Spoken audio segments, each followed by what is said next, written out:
Hello, everyone, and welcome to the Philosophy Hour of Literary Tales.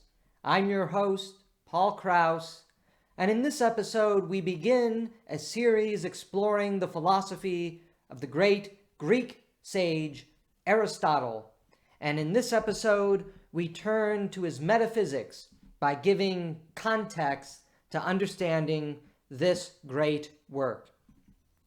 Aristotle's Metaphysics is one of the most important works of philosophy and also one of the most controversial.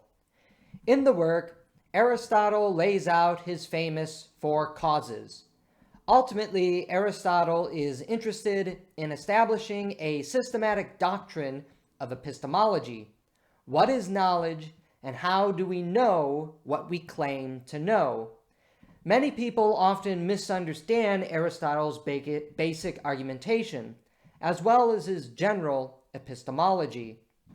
First, Aristotle is claimed to be an empiricist, that experience, senses, and sense-driven information is what constitutes knowledge.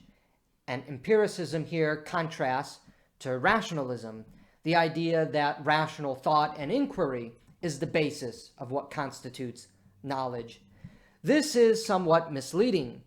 According to Aristotle, all men by nature desire to know. That is, all humans have an innate want for knowledge, truth, and wisdom. That is something that makes us human. That is, in fact, what distinguishes humanity from the rest of the animal kingdom.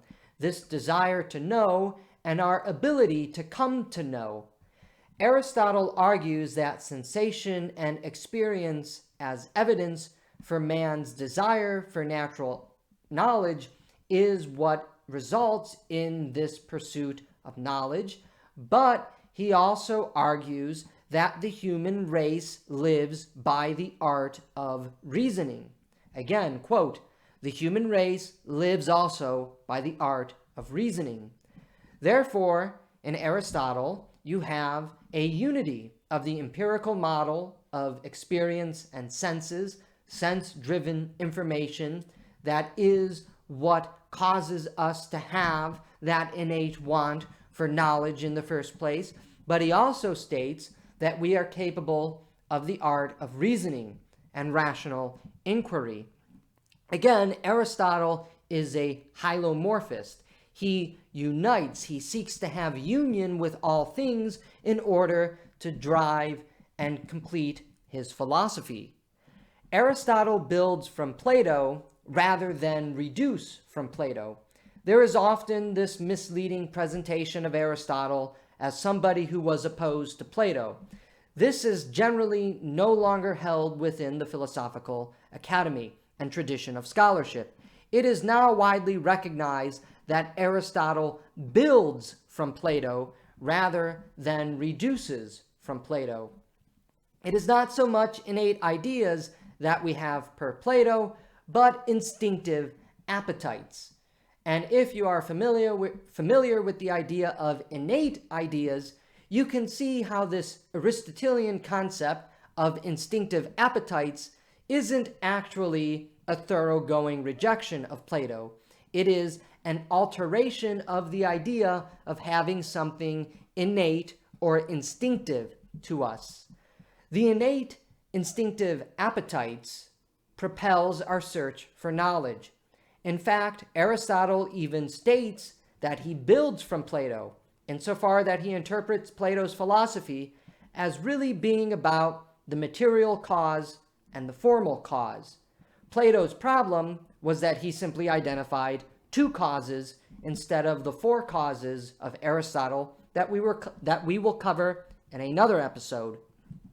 Plato also confused the efficient and final causes, which build up through phenomenological desire, leading to our empirical observations of the world, which help to satiate those instinctive appetites of the soul. Aristotle further does not disavow rationalism in the Platonic sense. However, he does think that there are deficiencies to pure rationalism, of those advocated by Plato and then later Plotinus.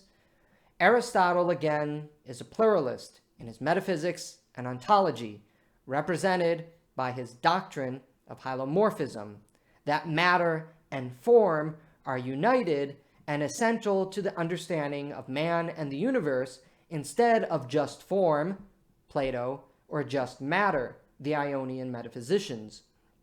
The same is true, of course, for our epistemology. It is really a combination of reason and experience, but experience and observation are critical for reason to become sharpened, on the point, if you will, in order to derive the fullness of knowledge.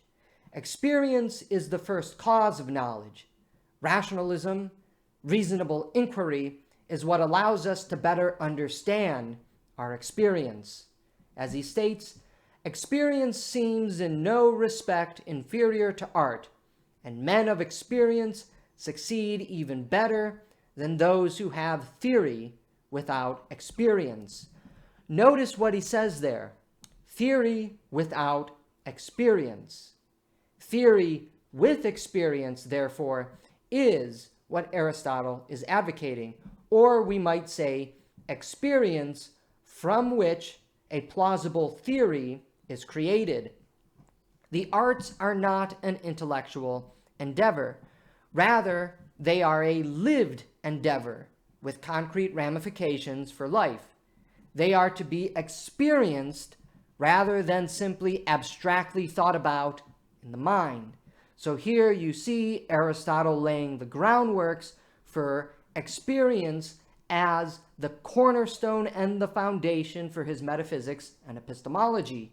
Again, we seem to think of this as empiricism, but as we've just explained, reason, rational inquiry, thought, and theory are also tied to Aristotle's conception of metaphysics and epistemology.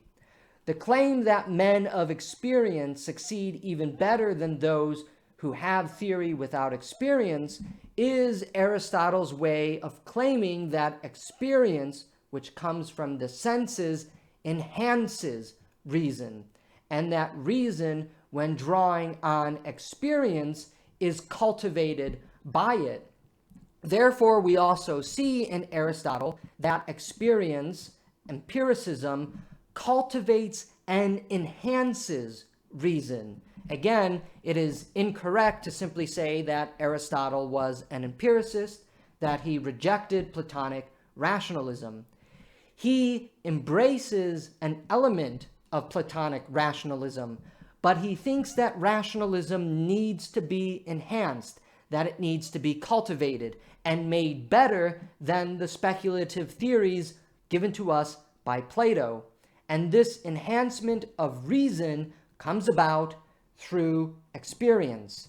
As he later states, if then a man has the theory without experience and recognizes the universal, but does not know the individual included in this, he will often fail. While Aristotle is an empiricist in some sense, philosophers and scholars call this classical empiricism to denote it and to differentiate it from modern empiricism. Classical empiricism, from Aristotle, is the combination of experience and reason, the unity of the two. Experience drives our rational inquiry.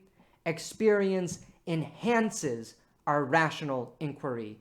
Experience helps to cultivate and perfect reason. Furthermore, within the context of Aristotle's writing of the Metaphysics, he is writing in a time when there is great chaos and confusion.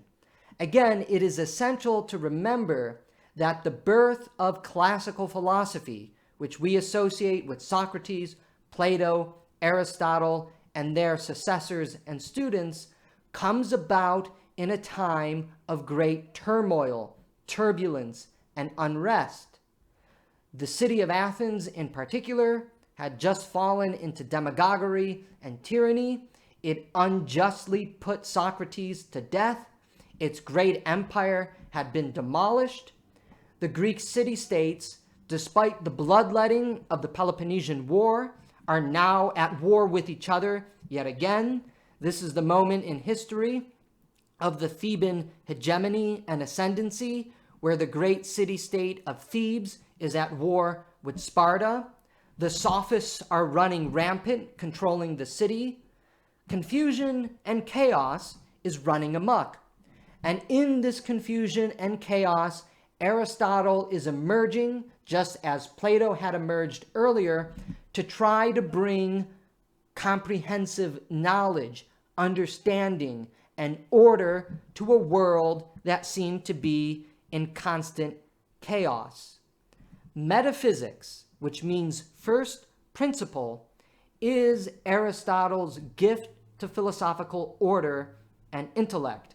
Aristotle is arguing, just as Plato had argued, contrary to the sophists, that we can come to know knowledge, that we can come to know truth. And in this coming to know truth, Aristotle asserts that experience is what drives this desire for knowledge, and in our experiences, experience enhances and cultivates reason.